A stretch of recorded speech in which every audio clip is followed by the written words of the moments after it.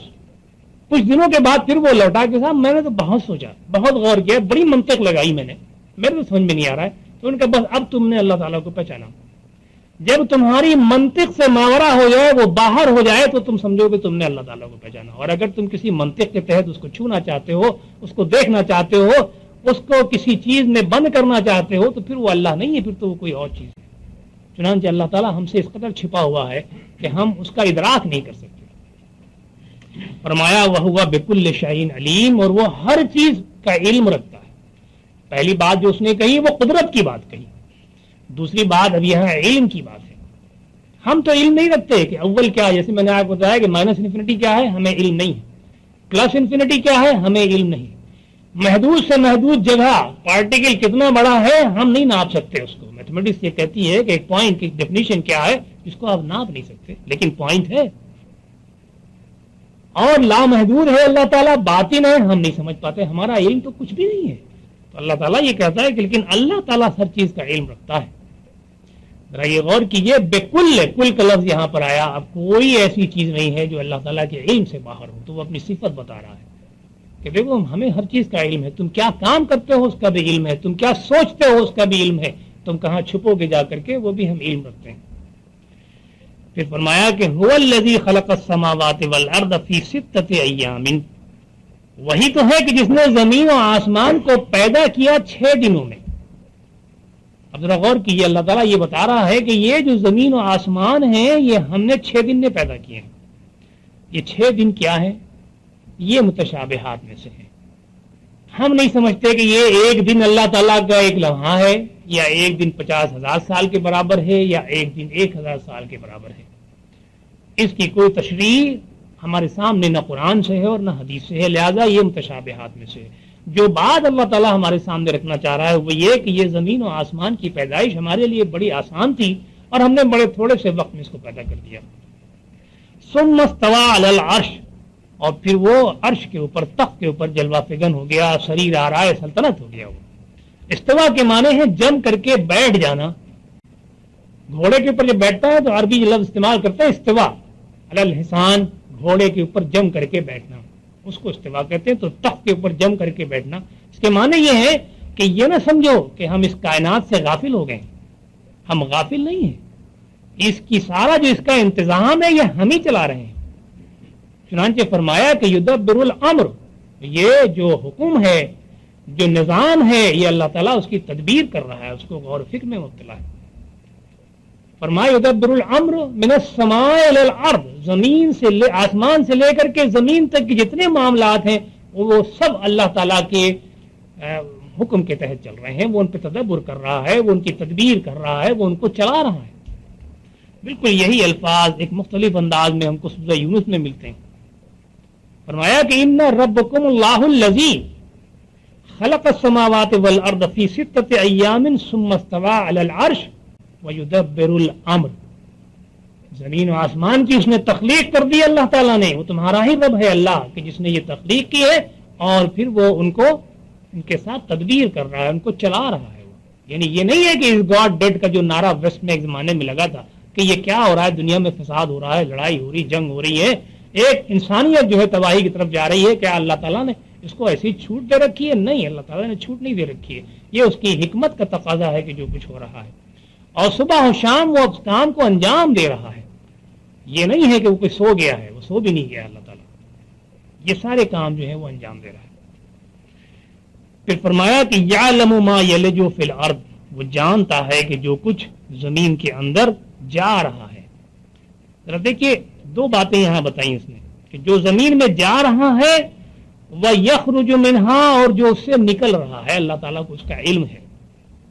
پھر بات علم کی آئی یہاں پر. جگہ جگہ اللہ تعالیٰ علم پہ بہت زور دیتا ہے. حقیقت یہ ہے اگر آپ دیکھیں تو اللہ تعالیٰ نے انسانوں کے درمیان فضیلت کا معیار علم رکھا ہے. علم ہی سے انسان کی فضیلت ظاہر ہوتی ہے. چنانچہ علم کا اسی لیے اللہ تعالیٰ زور دیتا ہے کہ وہ اپنی فضیلت دکھانا چاہتا ہے کہ مجھ سے کوئی چیز چھپی ہوئی نہیں ہے.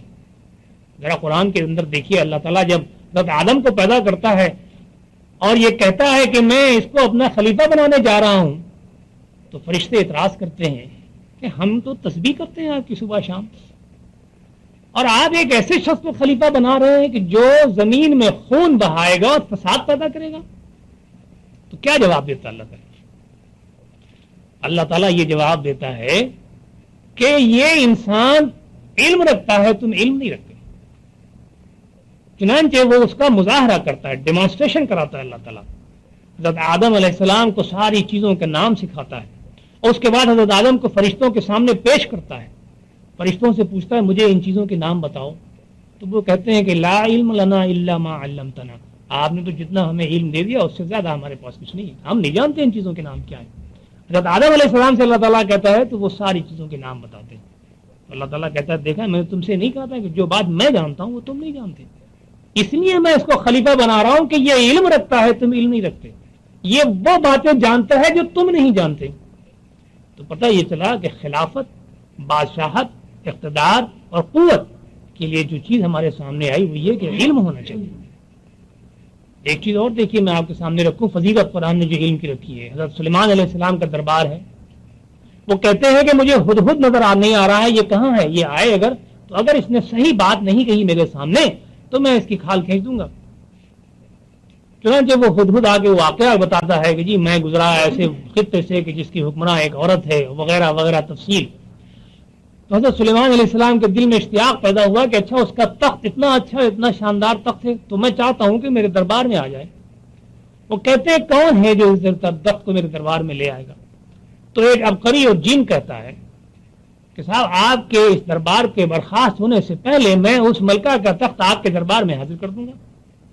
لیکن پھر قرآن کہتا ہے کہ انہی میں ایک صاحب علم بھی بیٹھا ہے جو یہ کہتا ہے کہ آپ کی پلک جھپکنے سے پہلے میں یہ تخت لا کے یہاں حاضر کر دوں گا، اور وہ تخت حاضر کر دیتا ہے.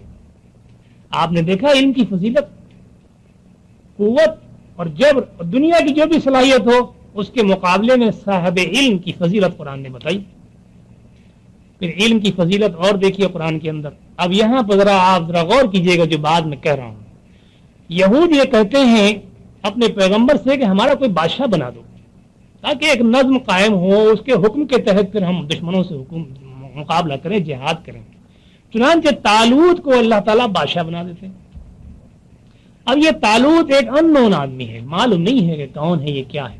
یہود اعتراض کرتے ہیں ارے یہ سے بات تو نہ صاحب ثروت ہے، نہ دولت ہے، نہ حسب نسب ہے، ہم تو جانتے ہی نہیں کہ یہ کون شخص ہے، اس کا بادشاہ بنا دیا آپ نے ہم کو، یہ کیا بات ہے. چنانچہ اللہ تعالیٰ یہ جواب دیتا ہے کہ ویسے تو اللہ تعالیٰ جس کو چاہے بادشاہت عطا کر دے، لیکن ہم نے اس لیے اس کو بادشاہ بنایا کہ اس کے پاس علم ہے اور قوت ہے. قرآن ہمیں کیا سکھا رہا ہے کہ جس کے پاس علم ہے اور قوت ہے بادشاہت کا حقدار وہی ہے. چنانچہ آج دنیا میں امریکہ اور روس جو حکومت کر رہے ہیں اسی لیے کر رہے ہیں کہ ان کے پاس علم بھی ہے اور ان کے پاس قوت بھی ہے. اور جو مسلمان پسماندہ ہیں جو ہانکے جا رہے ہیں جانوروں کی طرح سے، اس لیے کہ نہ ان کے پاس علم ہے نہ قوت ہے، اور یہ دونوں ہی چیزیں انہوں نے چھوڑ رکھی ہیں. تو یہ علم کی فضیلت اللہ تعالیٰ یہاں بار بار ہم کو بتاتا ہے کہ وہ جانتا ہے کہ زمین میں کیا جا رہا ہے، کون سا بیج بویا جا رہا ہے، پانی کا کون سا قطرہ جا رہا ہے، کون سا جسم دفن کیا جا رہا ہے، کون سا دفینہ کھود کر کے گاڑا جا رہا ہے. یہ سب اللہ تعالیٰ کو علم ہے اور کوئی ایسی چیز نہیں جو اللہ سے چھپی ہوئی ہو. وما یخرج منہا، اور جو زمین سے جو کچھ نکلتا ہے اللہ تعالیٰ اسے بھی جانتا ہے کہ کون سا پودا کہاں پھوٹ رہا ہے، کون سا درخت کہاں سے نکل رہا ہے، کون سی چیز کھود کر کے پانی یا تیل نکالا جا رہا ہے، یہ سب کچھ اللہ تعالیٰ کے علم میں ہے، اس کے علم سے کوئی چیز چھپی ہوئی نہیں ہے۔ پھر فرمایا کہ وما ينزل من السماء، اور جو کچھ آسمان سے نازل ہو رہا ہے اللہ تعالیٰ کو اس کا بھی علم ہے کہ کہاں سے بارش برس رہی ہے، کہاں ملائکہ اتر رہے ہیں، کہاں یہ شہاب ثاقب ٹوٹ ٹوٹ کر کے گر رہے ہیں، ان کا سارا علم اللہ تعالیٰ کو ہے، کوئی ایسی چیز نہیں ہے جو اللہ سے چھپی ہوئی ہو۔ وما یعرج فیہا، اور آسمان میں جو کچھ بھی چڑھ رہا ہے اللہ تعالیٰ کو اس کا علم ہے کہ راکٹ کہاں پھینکے جا رہے ہیں، آسمان پہ انسان کہاں جا رہا ہے، یہ جو آبی بخارات ہیں یہ کہاں چڑھ رہے ہیں، جو کچھ بھی آسمان کے اوپر جا رہا ہے اللہ تعالیٰ کو سب علم ہے، کوئی چیز اللہ تعالیٰ کے علم سے باہر نہیں ہے۔ فرمایا وَهُوَ مَعَكُمْ أَيْنَمَا كُنْتُمْ، یعنی یہ علم تو ہے، یہ قدرت تو ہے میرے پاس، اس کے ساتھ ساتھ جہاں تم ہو وہاں میں ہوں، میں تمہارے ساتھ ہوں۔ ذرا ایک خصوصیت یہ بھی دیکھیے، کیا معنی، دو معنی ہیں اس کے۔ وہ منافقین، وہ کمزور ایمان والے لوگ کہ جو بھاگ رہے ہیں قربانیوں سے، اللہ تعالیٰ ان سے یہ کہہ رہا ہے کہ تم بھاگ کے کہاں جاؤ گے، میں تو وہاں موجود ہوں، تم میری سزا سے نہیں بچ سکتے۔ ہوا معکم، وہ تمہارے ساتھ ہے، اینما کنتم، جہاں کہیں بھی تم جاؤ، تم چھپتے ہو اپنے تہخانے میں جا کر کے، اللہ تعالیٰ وہاں بھی موجود ہے، تم اللہ تعالیٰ سے بچ نہیں سکتے۔ تم کسی پہاڑ کے غار میں جا کر کے چھپنا چاہتے ہو، بستی سے نکل جانا چاہتے ہو، جنگل میں چلے جانا چاہتے ہو، کوئی تم کو پکڑ نہ سکے، تو اللہ تعالیٰ وہاں بھی ہے۔ دنیا کی حکومت تو ممکن ہے کہ تم کو نہ پکڑ پائے، لیکن اللہ تعالیٰ کی پکڑ سے تم نہیں بچ سکتے۔ اور اس کے یہ بھی معنی ہے کہ مومنوں جن کے دلوں میں ایمان پختہ ہے، جو اللہ کی راہ میں قربانی دینے کو تیار ہیں، تم یہ نہ سمجھو کہ ہم نے تم کو تنہا چھوڑ رکھا ہے، ہم تمہارے ساتھ ہیں۔ تم جہاد میں جاؤ گے تو وہاں بھی ہم تمہارے ساتھ ہیں، تم راستے طے کرو گے تو وہاں بھی ہم تمہارے ساتھ ہیں، اور تم گھر میں بیوی بچوں کے ساتھ ان کے حقوق ادا کرو گے تو وہاں بھی ہم تمہارے ساتھ ہیں۔ تم یہ نہ سمجھو کہ ہم نے تم کو بے یار و مددگار چھوڑ دیا ہے۔ چنانچہ قرآن ہم کو واقعات بتاتا ہے، حضرت موسیٰ علیہ السلام جب بنی اسرائیل کو لے کر کے نکلتے ہیں مصر سے تو دریا سامنے آ جاتا ہے۔ اب وہ کہتے ہیں کہ اے موسیٰ، آج تو ہم پکڑے گئے، یہ تو سامنے ہم کو فرعون کی فوج نظر آ رہی ہے اور یہ دریا ہے اور ہم اس کو پار نہیں کر سکتے۔ حضرت موسیٰ یہ کہتے ہیں کہ انما ربی معی، میرا رب میرے ساتھ ہے، وسیہدی، اور وہ مجھے راستہ دکھائے گا۔ اور چنانچہ حکم ہوتا ہے اور وہ دریا پھٹتا ہے اور وہ جو بنی اسرائیل ہیں وہ نکل جاتے ہیں۔ حضور اکرم صلی اللہ علیہ وسلم، حضرت ابوبکر صدیق غار ثور میں چھپے ہوئے ہیں، وہ حضور اکرم صلی اللہ علیہ وسلم کو تلاش کرتے ہوئے دشمنان وہاں پہنچتے ہیں، حضرت ابوبکر صدیق ان کو دیکھتے ہیں، کہتے ہیں کہ یا رسول اللہ، یہ تو بالکل سر پہ آ گئے، یہ تو اگر انہوں نے جھانک لیا اندر تو ہم پکڑے جائیں گے۔ تو آپ فرماتے ہیں کہ لا تحزن ان اللہ معنا، اللہ ہمارے ساتھ ہے، ڈرو نہیں، اللہ ہمارے ساتھ ہے، ہم جہاں بھی وہ دیکھ رہا ہے، وہ ہماری مدد کرے گا، وہ اس کی اپنی حکمت کے مطابق وہ کام کرے گا، اس میں ڈرنے کی اور خوف کی کوئی بات نہیں۔ تو اللہ تعالیٰ یہی بات ہمارے سامنے رکھ رہا ہے۔ پھر فرمایا کہ واللہ بما تعملون بصیر، اللہ تعالیٰ جو کچھ بھی تم عمل کر رہے ہو اس کو دیکھ رہا ہے، اس کی نظر سے چھپی ہوئی کوئی چیز نہیں ہے۔ لہو ملک السماوات والارض، وہ اپنی بات کو پھر دہراتا ہے کہ یہ زمین و آسمان کی بادشاہت اسی کے لیے ہے، تم یہ سمجھ لو۔ تم کو ہم نے اپنی تفصیل سے اپنی صفات بتا دی، اپنی قدرت بتا دی، اپنا علم بتا دیا، اور یہ بتا دیا کہ تم کس کے ماننے والے ہو، اور اسی کی ساری بادشاہت ہے، اور پھر سارے معاملات اسی کی طرف لوٹ کر جانے والے ہیں۔ وَإِلَى اللَّهِ تُرْجَعُ الْأُمُورُ، تمہارے سارے معاملات اسی کے پاس پیش کیے جائیں گے۔ تم یہ نہ سمجھو کہ تمہارا معاملہ قیامت کے دن کسی اور کے پاس پیش ہوگا، ایسی کوئی صورتحال نہیں ہے، حساب کتاب وہی کرے گا۔ تم دنیا میں حکومت کے سزا سے بچ جاؤ تو بچ جاؤ، لیکن آخرت میں اللہ کے عذاب سے اور اللہ کے انعام سے اور اللہ کے اجر سے نہیں بچ سکتے۔ یولج اللیل فی النہار، یہ وہی تو ہے جو دن سے رات کو نکالتا ہے، ویولج النہار فی اللیل، اور رات سے دن کو نکالتا ہے۔ یہ رات اور دن کا ایک دوسرے کے بعد آنے جانا یہ کون کر رہا ہے؟ اس کی قدرت کس کے ہاتھ میں ہے؟ یہ اللہ کے ہاتھ میں ہے۔ تم کو سونے کے لیے اس نے رات بنائی کہ آرام کرو، اور دن بنایا کہ تم کسب معاش میں اپنا وقت صرف کرو، تو یہ نظام بنانے والا اللہ تعالیٰ ہی ہے۔ وَهُوَ عَلِيمٌ بِذَاتِ الصُّدُورِ، اور سینوں میں جو کچھ بھی ہے اللہ تعالیٰ اس کا علم رکھتا ہے۔ پھر علم کی بات کی اللہ تعالیٰ نے، اور علم کی بات کو آپ دیکھیں قرآن میں دو چیزیں بار بار آپ کو ملیں گی، کہ اس کی قدرت اور اس کا علم، یعنی قدرت طاقت اتھارٹی، اور علم نالج۔ یہ دو چیزیں ہیں جو اللہ تعالیٰ بار بار قرآن میں اپنے آپ کے سامنے رکھتا ہے کہ اس سے زیادہ کسی کے پاس نہیں ہے. اور پھر یہ بھی رکھتا ہے ہمارے پاس کہ جو چیزیں جو یہ دو چیزیں جن کے پاس ہیں بس وہی ہیں حقیقتاً کہ جن کے پاس اختیار ہے اور اقتدار ہے اور بادشاہت ہے دنیا کی. ہمارے پاس ان میں سے کچھ بھی نہیں ہے. ہم مسلمان ہیں, ہم تو ایمان رکھتے ہیں اللہ تعالیٰ کے اوپر, کہتے ہیں, ہم دعویٰ کرتے ہیں, لیکن نہ ہم اس کی کوشش کرتے ہیں کہ ہم طاقتور ہوں اور نہ ہم اس کی کوشش کرتے ہیں کہ ہمیں علم حاصل ہو. علم کے معنی نقالی کے نہیں ہیں. علم کے یہ معنی نہیں ہے کہ کسی دوسرے نے کوئی چیز ہمارے سامنے رکھ دی تو ہم نے بھی ویسے ہی کر لیا. یہ جو علم ہے علم کا انتہائی نچلا درجہ ہے, سب سے نیچے. یعنی اگر یہ بھی نہیں کر سکتے آپ تو پھر تو جانور ہیں. اگر آپ نقل بھی نہیں کر سکتے تو پھر تو جانور ہے. جانور تو نقل نہیں کر سکتا کسی بات کی. لیکن اشرف المخلوقات ہو کر کے صرف دوسرے کی نقالی کو یہ سمجھ لینا کہ یہ علم ہے, یہ انتہائی غلط فہمی ہے. علم کے تو معنی یہ ہے کہ اللہ کی کائنات پہ غور کیجئے, اس کی ایک ایک چیز کے اوپر غور کیجئے, اس کے اندر جو حکمت ہے, جو نظام ہے, جو سسٹم ہے, اس کے اوپر غور کیجئے اور پھر اس کو استعمال کیجئے. اس کو استعمال کیجئے اپنی فلاح و بہبود کے لیے, اور اس کو استعمال کیجئے اس لیے کہ تاکہ اللہ کی تسبیح کر سکیں آپ اور اللہ کی بڑائی بیان کر سکیں. وآخر دعوانا الحمدللہ رب العالمین.